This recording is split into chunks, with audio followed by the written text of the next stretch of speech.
Good morning. आज हम standard 7th में व्याकरण का अभ्यास करेंगे। भाषा एवं व्याकरण, प्रकरण का नाम है भाषा एवं व्याकरण। तो भाषा किसे कहते हैं? सबसे पहले हम भाषा की समझ लेंगे। भाषा मन के भावों की अभिव्यक्ति का माध्यम है।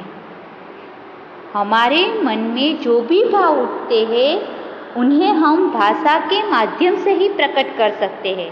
तो भाषा है वो साधन है जो हम अपनी बात किसी को सुनाते हैं और किसी की बात हम समझते हैं, वो सब हम भाषा के द्वारा ही कर सकते हैं। भाषा एक ऐसा माध्यम है जिसके द्वारा हम अपने मन के भाव और विचार को दूसरों को सुना सकते हैं और दूसरों की बात और उसके विचारों को हम समझ सकते हैं। मनुष्य अपने मन के भावों को 3 प्रकार से व्यक्त कर सकता है। तो भाषा ही ऐसा साधन है जिसके द्वारा हम अपने विचार है वो दूसरों को पहुंचा सकते हैं, दूसरों तक पहुंचा सकते हैं और दूसरों के विचार हम समझ सकते हैं। तो भाषा हम 3 प्रकार से समझ सकते हैं, बोलकर, लिखकर और संकेत के द्वारा। इसलिए भाषा के 3 रूप है, भाषा के 3 प्रकार है, मौखिक भाषा, लिखित भाषा और सांकेतिक भाषा। तो इनमें से मौखिक भाषा और लिखित भाषा सबसे ज़्यादा प्रचलित है। ओके, भाषा का मुख्य अंग है वाक्य। हम कोई भी बात करें वो वाक्य से ही बनती है। शब्द अक्षरों से और अक्षर ध्वनियों से बनती है। तो पहले भाषा है वो 3 प्रकार से। हम बोलकर, जो बोलकर किसी को समझाते हैं वो मौखिक भाषा होगी।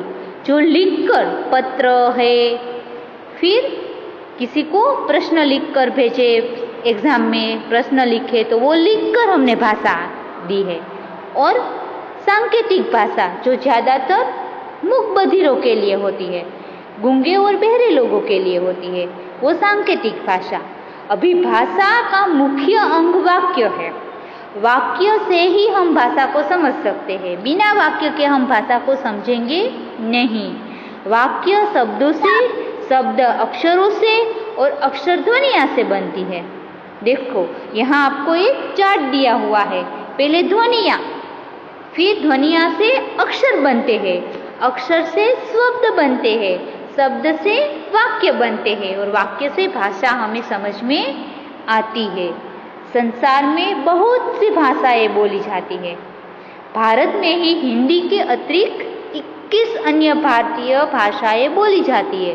तो पूरे वर्ल्ड में आप देखना कितनी सारी भाषाएं बोली जाती है। भारत में ही हिंदी के अलावा 21 भाषा और बोली जाती है। भारत के संविधान में इस समय 22 भाषाओं को मान्यता दी गई है।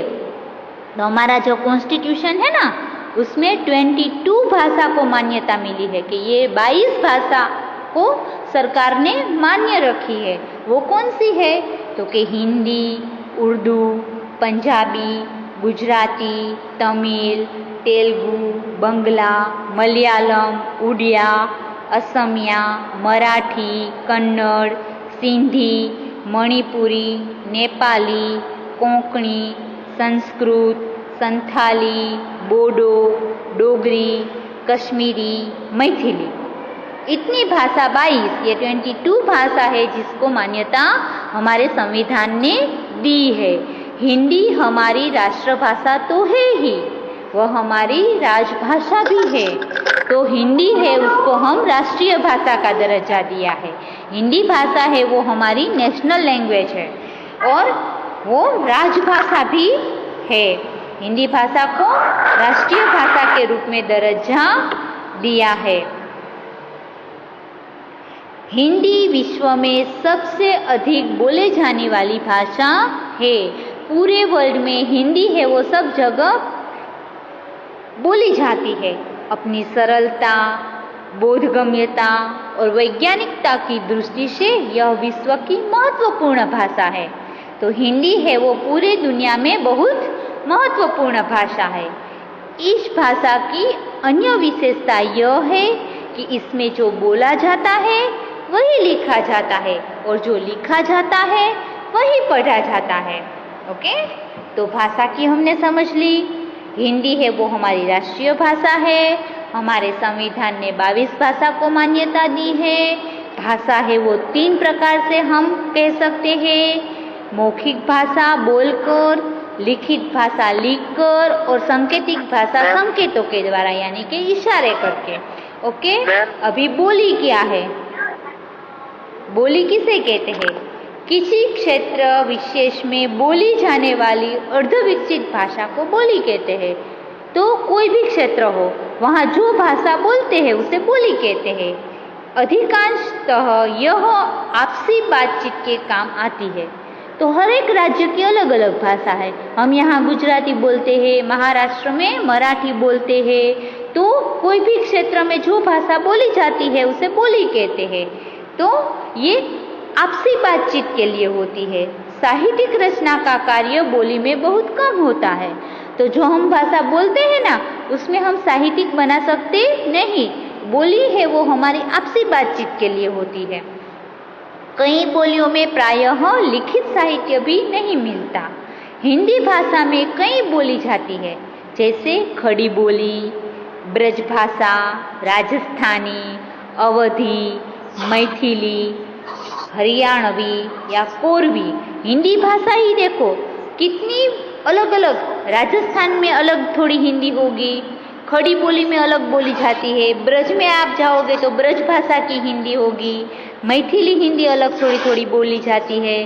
तो ये सब बोली है। तीसरा है व्याकरण। व्याकरण हम क्यों सीखते हैं? तो व्याकरण सीखने की आवश्यकता क्यों है? तो कि व्याकरण हम इसलिए सीखते हैं कि हम शुद्ध बोलना सीखें और शुद्ध लिखना सीखें। जिस विद्या से भाषा का विश्लेषण होता है उसे व्याकरण कहते हैं। व्याकरण किसी भाषा के लिखने और बोलने का ढंग बताता है। व्याकरण हम इसलिए सीखते हैं कि कोई भी भाषा है वो अच्छी तरह हम बोल सकते हैं और लिख सकते हैं। व्याकरण बताता है कि वर्णों या अक्षरों के जोड़ से शब्द कैसे बनते हैं। हमें शब्द बनाना, वाक्य बनाना व्याकरण से सीखना मिलता है। क्यों लाइन ड्रॉ कर रहे हो आप लोग? चलो,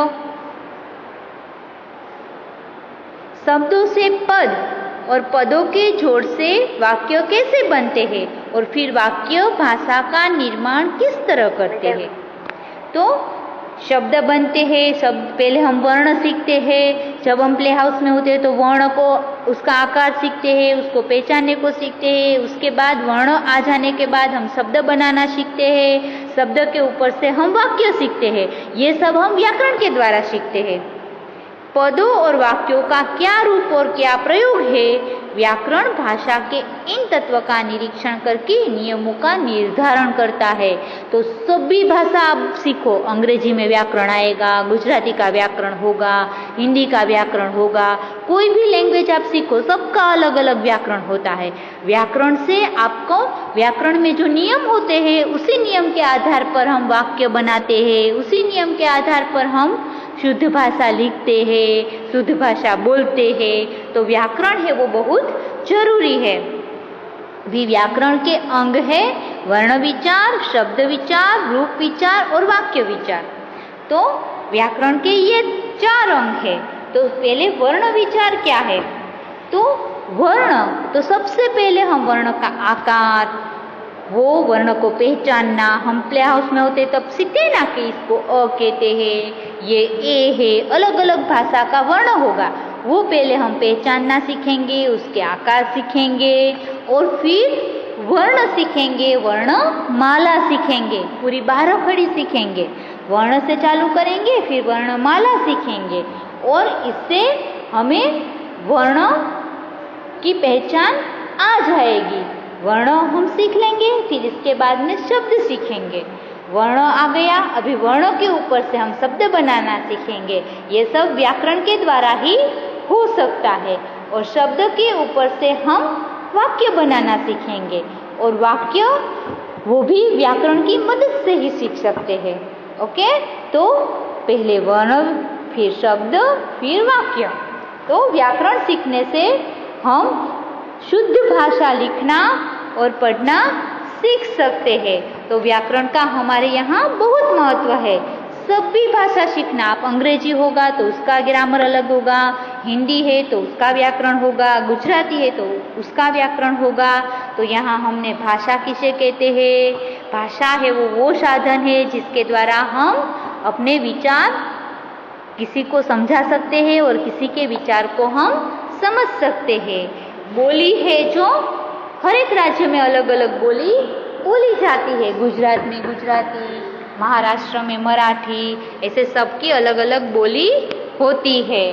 फिर व्याकरण, तो व्याकरण है वो, व्याकरण के द्वारा हम शुद्ध बोलना और लिखना सीख सकते हैं। ओके, यहाँ तक समझ में आ गया सबको?